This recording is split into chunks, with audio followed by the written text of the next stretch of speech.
ৰাজ্যৰ PMAY হিতাধিকাৰীসকলৰ বাবে এটা ডাঙৰ খবৰ লৈ আহিছো কিয়নো চৰকাৰী ঘৰক লৈ ৰাজ্যৰ মুখ্যমন্ত্ৰী ডক্টৰ হিমন্ত বিশ্ব শৰ্মাই আজিৰ দিনটোত বৃহৎ ঘোষণা কৰিছে চৰকাৰী ঘৰ লাভৰ বাবে আপোনালোকৰ বেংক একাউণ্টত চৰকাৰে ধন প্ৰদান কৰিব আৰু কেনেকৈ আবেদন কৰিব ইতিমধ্যে আমি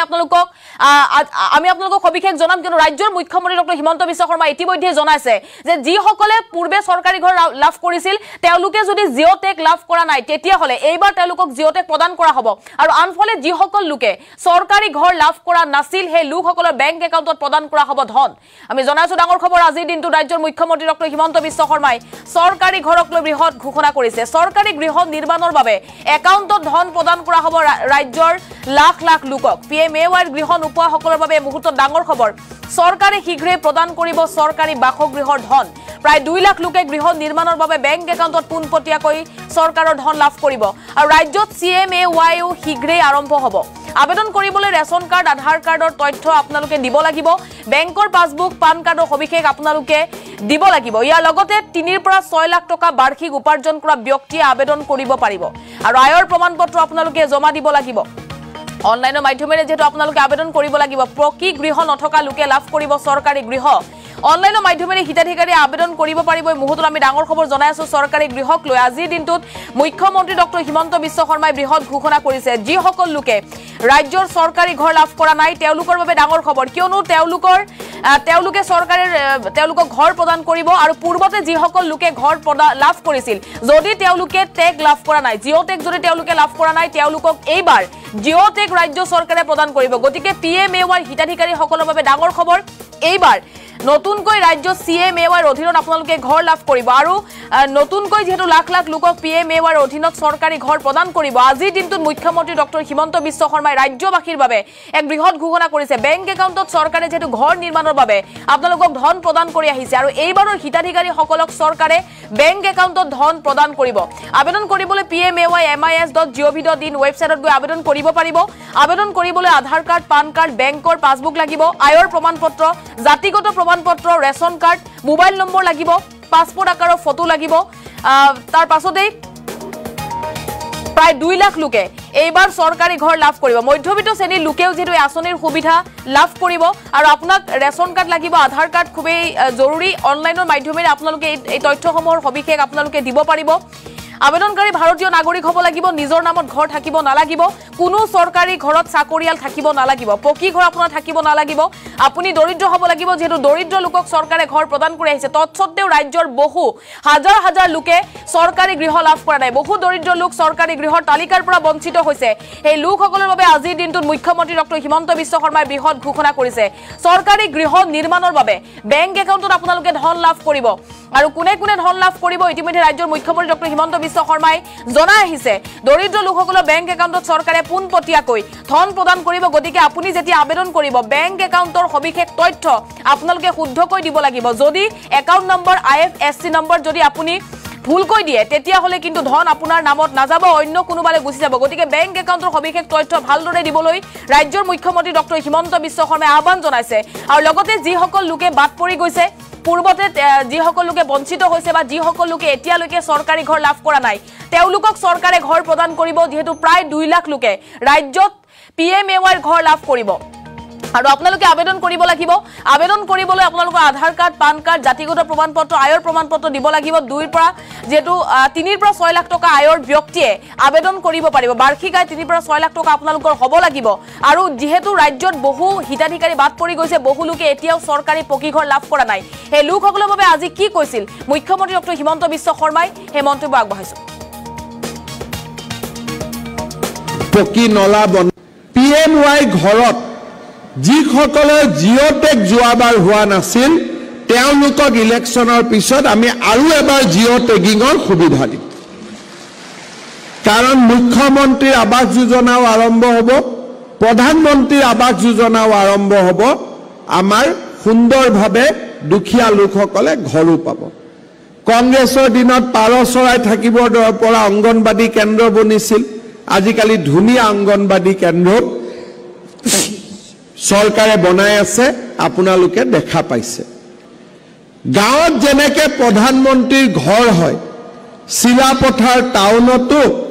আমি 1364 জন ব্যক্তিক আমি আবাস যোজনাৰ অধীনত ঘৰ দিয়াৰ সিদ্ধান্ত লৈছো তাৰো আজি আমি কাম আৰম্ভ কৰিছো দনিপল কমপ্লেক্সৰ পৰা হোটেল গ্ৰীণ লেকলৈ পকি নলা বন পিএমৱাই ঘৰত যিসকলে জিঅ'টেক যোৱাবাৰ হোৱা নাছিল তেওঁলোকক ইলেকশ্যনৰ পিছত আমি আৰু এবাৰ জিঅ'টেগিঙৰ সুবিধা দিম কাৰণ মুখ্যমন্ত্ৰীৰ আবাস যোজনাও আৰম্ভ হ'ব প্ৰধানমন্ত্ৰীৰ আবাস যোজনাও আৰম্ভ হ'ব আমাৰ সুন্দৰভাৱে দুখীয়া লোকসকলে ঘৰো পাব কংগ্ৰেছৰ দিনত পাৰ চৰাই থাকিবৰ পৰা অংগনবাদী কেন্দ্ৰ বনিছিল আজিকালি ধুনীয়া অংগনবাদী কেন্দ্ৰ চৰকাৰে বনাই আছে আপোনালোকে দেখা পাইছে গাঁৱত যেনেকে প্ৰধানমন্ত্ৰীৰ ঘৰ হয় শিলাপথাৰ টাউনতো আমি 1364 জন ব্যক্তিক আমি আবাস যোজনাৰ অধীনত ঘৰ দিয়াৰ সিদ্ধান্ত লৈছো তাৰো আজি আমি কাম আৰম্ভ কৰিছো দনিপল কমপ্লেক্সৰ পৰা হোটেল গ্ৰীণ লেকলৈ পকি নলা বন পিএমৱাই ঘৰত যিসকলে জিঅ'টেক যোৱাবাৰ হোৱা নাছিল তেওঁলোকক ইলেকশ্যনৰ পিছত আমি আৰু এবাৰ জিঅ'টেগিঙৰ সুবিধা দিম কাৰণ মুখ্যমন্ত্ৰীৰ আবাস যোজনাও আৰম্ভ হ'ব প্ৰধানমন্ত্ৰীৰ আবাস যোজনাও আৰম্ভ হ'ব আমাৰ সুন্দৰভাৱে দুখীয়া লোকসকলে ঘৰো পাব কংগ্ৰেছৰ দিনত পাৰ চৰাই থাকিবৰ পৰা অংগনবাদী কেন্দ্ৰ বনিছিল আজিকালি ধুনীয়া অংগনবাদী কেন্দ্ৰ চৰকাৰে বনাই আছে আপোনালোকে দেখা পাইছে গাঁৱত যেনেকে প্ৰধানমন্ত্ৰীৰ ঘৰ হয় শিলাপথাৰ টাউনতো আমি 1364 জন ব্যক্তিক আমি আবাস যোজনাৰ অধীনত ঘৰ দিয়াৰ সিদ্ধান্ত লৈছো তাৰো আজি আমি কাম আৰম্ভ কৰিছো দনিপল কমপ্লেক্সৰ পৰা হোটেল গ্ৰীণ লেকলৈ পকি নলা বন পিএমৱাই ঘৰত যিসকলে জিঅ'টেক যোৱাবাৰ হোৱা নাছিল তেওঁলোকক ইলেকশ্যনৰ পিছত আমি আৰু এবাৰ জিঅ'টেগিঙৰ সুবিধা দিম কাৰণ মুখ্যমন্ত্ৰীৰ আবাস যোজনাও আৰম্ভ হ'ব প্ৰধানমন্ত্ৰীৰ আবাস যোজনাও আৰম্ভ হ'ব আমাৰ সুন্দৰভাৱে দুখীয়া লোকসকলে ঘৰো পাব কংগ্ৰেছৰ দিনত পাৰ চৰাই থাকিবৰ পৰা অংগনবাদী কেন্দ্ৰ বনিছিল আজিকালি ধুনীয়া অংগনবাদী কেন্দ্ৰ চৰকাৰে বনাই আছে আপোনালোকে দেখা পাইছে গাঁৱত যেনেকে প্ৰধানমন্ত্ৰীৰ ঘৰ হয় শিলাপথাৰ টাউনতো আমি 1364 জন ব্যক্তিক আমি আবাস যোজনাৰ অধীনত ঘৰ দিয়াৰ সিদ্ধান্ত লৈছো তাৰো আজি আমি কাম আৰম্ভ কৰিছো দনিপল কমপ্লেক্সৰ পৰা হোটেল গ্ৰীণ লেকলৈ পকি নলা বন পিএমৱাই ঘৰত যিসকলে জিঅ'টেক যোৱাবাৰ হোৱা নাছিল তেওঁলোকক ইলেকশ্যনৰ পিছত আমি আৰু এবাৰ জিঅ'টেগিঙৰ সুবিধা দিম কাৰণ মুখ্যমন্ত্ৰীৰ আবাস যোজনাও আৰম্ভ হ'ব প্ৰধানমন্ত্ৰীৰ আবাস যোজনাও আৰম্ভ হ'ব আমাৰ সুন্দৰভাৱে দুখীয়া লোকসকলে ঘৰো পাব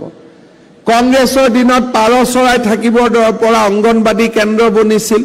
আজিকালি ধুনীয়া অংগনবাদী কেন্দ্ৰ চৰকাৰে বনাই আছে আপোনালোকে দেখা পাইছে গাঁৱত যেনেকে প্ৰধানমন্ত্ৰীৰ ঘৰ হয় হিমন্ত বিশ্ব শৰ্মাই বৃহৎ ঘোষণা কৰিছে পিএমএৱাই হিতাধিকাৰীসকলৰ বাবে আজিৰ দিনটোত মুখ্যমন্ত্ৰী ডক্টৰ হিমন্ত বিশ্ব শৰ্মাই ধেমাজিত উপস্থিত হৈ ৰাজ্যৰ হিতাধিকাৰীসকলৰ বাবে ডাঙৰ খবৰ দিছে গতিকে পিএমএৱাইৰ বাবে যেহেতু প্ৰায় 2 লাখ লোকে ৰাজ্যত ঘৰ লাভ কৰিব ঘৰ লাভৰ বাবে কেনেকৈ আবেদন কৰিব আমি আপোনালোকক আবেদন পত্ৰ দেখাবলৈ চেষ্টা কৰিছো প্ৰথমতে আপোনালোকে ইয়াত লিখিব লাগিব নিজৰ নাম name of the head of the family অৰ্থাৎ পৰিয়ালৰ মুৰব্বীৰ নাম ইয়াত আপোনালোকে উল্লেখ কৰিব লাগিব দ্বিতীয়তে আপোনালোকে ইয়াত লিখিব লাগিব জেন্ডাৰ সিলেক্ট কৰিব লাগিব তৃতীয়তে ফাদাৰ্স নেম পিতৃৰ নাম ইয়াত উল্লেখ কৰিব লাগিব as of the head of the family ইয়াত উল্লেখ কৰিব লাগে পৰিয়ালৰ মুৰব্বীৰ বয়স ইয়াত উল্লেখ কৰিলে প্ৰেজেন্ট এড্ৰেছ এণ্ড কন্টেক্ট ডিটেইলছত ইয়াত প্ৰথমতে হাউস নাম্বাৰ আপোনালোকে লিখিলে দ্বিতীয়তে নেম অফ দ্য স্লাম আপোনালোকৰ যদি কোনো গলিৰ নাম বা কোনটো পথত থাকে আপনি ইয়াত উল্লেখ কৰিলে ওয়াৰ্ড নং সিটি ইয়াত উল্লেখ কৰিলে মোবাইল নম্বৰ যেটো এক্টিভ মোবাইল নম্বৰ আপোনালোকে ব্যৱহাৰ কৰি আছে মোবাইল নম্বৰ ইয়াত উল্লেখ কৰিলে পাৰ্মানেন্ট এড্ৰেছত ইয়াত প্ৰথমতে হাউস ফ্ল্যাট ডোৰ নং আছে নেম অফ দ্য স্ট্ৰিট ইয়াত উল্লেখ কৰিলে ওয়াৰ্ড নং সিটি ভিলেজ ইয়াত আপোনালোকে উল্লেখ কৰিলে ডিস্ট্ৰিক্ট বাছনি কৰিলে ষ্টেট বাছনি কৰি ইয়াত আপোনালোকে উল্লেখ কৰিলে 7 নম্বৰতে আছে ভোটাৰ আইডি কাৰ্ড নাম্বাৰ যেটো ভোটাৰ কাৰ্ড লাগিব বুলি ইতিমধ্যে উল্লেখ কৰা হৈছে গতিকে ভোটাৰ আইডি কাৰ্ড নাম্বাৰ ইয়াত আপোনালোকে উল্লেখ কৰিব লাগিব আৰু 8 নম্বৰতে আছে number and age of the family members আপোনালোকৰ পৰিয়ালৰ প্ৰতিগৰাকী সদস্যৰে নাম আৰু বয়স উল্লেখ কৰিব লাগিব প্ৰথমতে আপোনালোকে নেম বুলি আছে নাম সমূহ উল্লেখ কৰিলে পৰিয়ালত কোন কোন আছে এই সবিশেষ উল্লেখ কৰিলে দ্বিতীয়তে relationship of the head of the family ইয়াত লিখিলে জেন্ডাৰ বাছনি কৰিলে জেন্ডাৰ লিখিলে বয়স লিখিলে আৰু সকলোৰে ভোটাৰ আইডি কাৰ্ডৰ যি নম্বৰ আপোনালোকে ইয়াত উল্লেখ কৰিব লাগিব 9 নম্বৰতে আছে ৰিলিজিয়নত আপোনালোকে হিন্দু মুছলিম খ্ৰীষ্টান শিখ ইয়াত যি হয় ইয়াত আপোনালোকে উল্লেখ কৰিলে 10 নম্বৰতে আছে কাষ্ট আপোনালোকে বাছনি কৰিলে এসসি এসটি ওবিসি ইয়াত আপোনালোকে বাছনি কৰিলে আৰু 11 নম্বৰতে আছে whether person with disability yes or no যদি পৰিয়ালত কোনোবা বিশেষভাৱে সক্ষম লোক আছে তেতিয়া হলে আপোনালোকে ইয়াত উল্লেখ কৰিব লাগিব 12 নম্বৰতে আছে মেৰিটেল ষ্টেটাস বুলি মেৰিটেল ষ্টেটাস যদি আপুনি ম্যাৰিড বুলি উল্লেখ কৰিলে যদি আনম্যাৰিড তেতিয়া হলে আনম্যাৰিড বুলি উল্লেখ কৰিলে 13 নম্বৰতে আছে whether the family owns any house anywhere in India যদি আপোনালোকৰ নিজৰ নামত ঘৰ আছে তেতিয়া হলে পৰিয়ালত যদি আপোনালোকৰ ঘৰ আছে তেতিয়া হলে yes or no বুলি লিখিলে যেটো দৰিদ্ৰ লোকক এই আঁচনি সুবিধা যেটো দিয়া হয় ইয়াত উল্লেখ বাছনি কৰিব দিছে যদি ঘৰ আছে if yes then location details locality city state ইয়াত আপোনালোকে লিখিলে if yes then extent of the land square meters ইয়াত আপোনালোকে উল্লেখ কৰিলে তাৰ পাছতে ওনাৰশিপ ডিটেইলছ অফ এক্সিস্টিং হাউস যদি আপুনি ভাড়া ঘৰত আছে তেতিয়া হলে লিখিলে আদাৰৱাইজ যদি নাই তেতিয়া হলে ইয়াত আপোনালোকে উল্লেখ কৰিব পাৰিব গতিকে এয়াই হৈছে আবেদন পত্ৰ আৰু অবশেষত আপোনালোকে নিজৰ শেষত নিজৰ সিগনেচাৰটো ইয়াত উল্লেখ কৰিব লাগিব আৰু বাৰ্ষিক আপোনালোকে কিমান আয় হেউ হিয়াও যেহেতু ইয়াত লিখিবলৈ ইয়াত দিয়া হৈছে গতিকে বাৰ্ষিক আয়ৰ ওপৰত যেহেতু গুৰুত্ব দিয়া হৈছে বাৰ্ষিক আয় ইয়াত আপোনালোকে উল্লেখ কৰিব লাগিব আৰু আমি আপোনালোকক এইখন ফৰ্ম দেখুৱাইছো ফৰ্মখন আমি আপোনালোকক পুনৰবাৰ দেখুৱাম এইখন এনেকে PMAY যি সকল হিতাধিকাৰী আছে যদি আপোনালোকে ঘৰৰ বাবে আবেদন কৰিব বিচাৰিছে তেতিয়া হলে এই ফৰ্মখনত এনেদৰে আপোনালোকে আবেদন কৰিব লাগিব প্ৰথমতে পৰিয়ালৰ মুৰব্বীৰ নাম জেন্ডাৰ বাছনি কৰিব লাগিব ফাদাৰ্স নেম লিখিব লাগিব পৰিয়ালৰ মুৰব্বীৰ বয়স লিখিব লাগিব প্ৰেজেন্ট এড্ৰেছ আপোনালোকে দিব লাগিব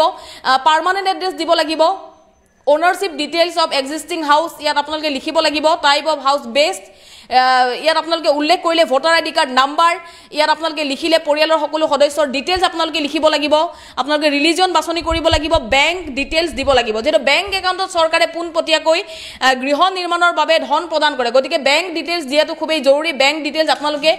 দিব লাগিব আৰু শুদ্ধ তথ্য ইয়াত দিব লাগিব যদি আপোনালোকৰ বেংক ডিটেইলছত ভুল তথ্য দিয়ে তেতিয়া হলে কিন্তু ধন অন্য কোনোবালৈ গুচি যাব আপোনাৰ একাউণ্টত নাহিব গতিকে বেংক একাউণ্টৰ শুদ্ধ তথ্য দিবলৈ মুখ্যমন্ত্ৰী ডক্টৰ হিমন্ত বিশ্ব শৰ্মাই আহ্বান জনাইছে আৰু এয়াই হৈছে PMAY হিতাধিকাৰী PMAY আৰবানৰ যি সকল হিতাধিকাৰী আছে তেওঁলোকৰ বাবে এইখন আবেদন পত্ৰ আজিৰ দিনটোত ৰাজ্যৰ মুখ্যমন্ত্ৰী ডক্টৰ হিমন্ত বিশ্ব শৰ্মাই যেটো চৰকাৰী ঘৰক লৈ বৃহৎ ঘোষণা কৰিছে আৰু চৰকাৰী ঘৰৰ বাবে আপোনালোকে অনলাইনৰ মাধ্যমেৰে আবেদন কৰিব লাগিব PMAYMIS.gov.in যি বিশেষ ওয়েবসাইট এই ওয়েবসাইটৰ মাধ্যমেৰে আপোনালোকে আবেদন কৰিব পাৰিব আৰু তাৰ পাছতে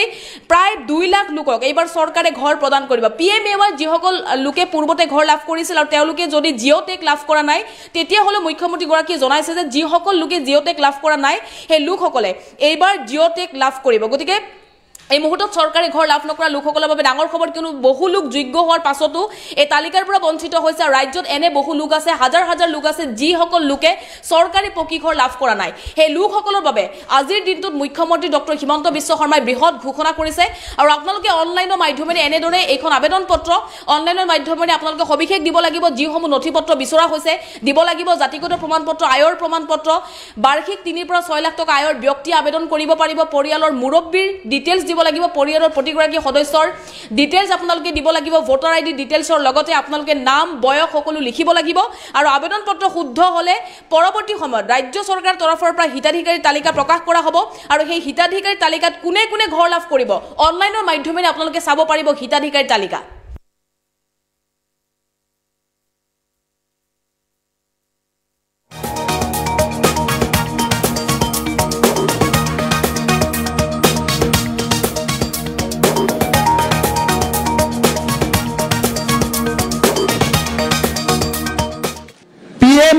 ঘৰত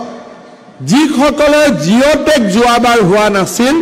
তেওঁলোকক ইলেকশ্যনৰ পিছত আমি আৰু এবাৰ জিঅ' টেগিঙৰ সুবিধা দিম কাৰণ মুখ্যমন্ত্ৰীৰ আৱাস যোজনাও আৰম্ভ হ'ব প্ৰধানমন্ত্ৰীৰ আৱাস যোজনাও আৰম্ভ হ'ব আমাৰ সুন্দৰভাৱে দুখীয়া লোকসকলে ঘৰো পাব কংগ্ৰেছৰ দিনত পাৰ চৰাই থাকিবৰ পৰা অংগনবাদী কেন্দ্ৰ বনিছিল আজিকালি ধুনীয়া অংগনবাদী কেন্দ্ৰ চৰকাৰে বনাই আছে আপোনালোকে দেখা পাইছে গাঁৱত যেনেকে প্ৰধানমন্ত্ৰীৰ ঘৰ হয় শিলাপথাৰ টাউনতো আমি 1364 জন ব্যক্তিক আমি আৱাস যোজনাৰ অধীনত ঘৰ দিয়াৰ সিদ্ধান্ত লৈছো তাৰো আজি আমি কাম আৰম্ভ কৰিছো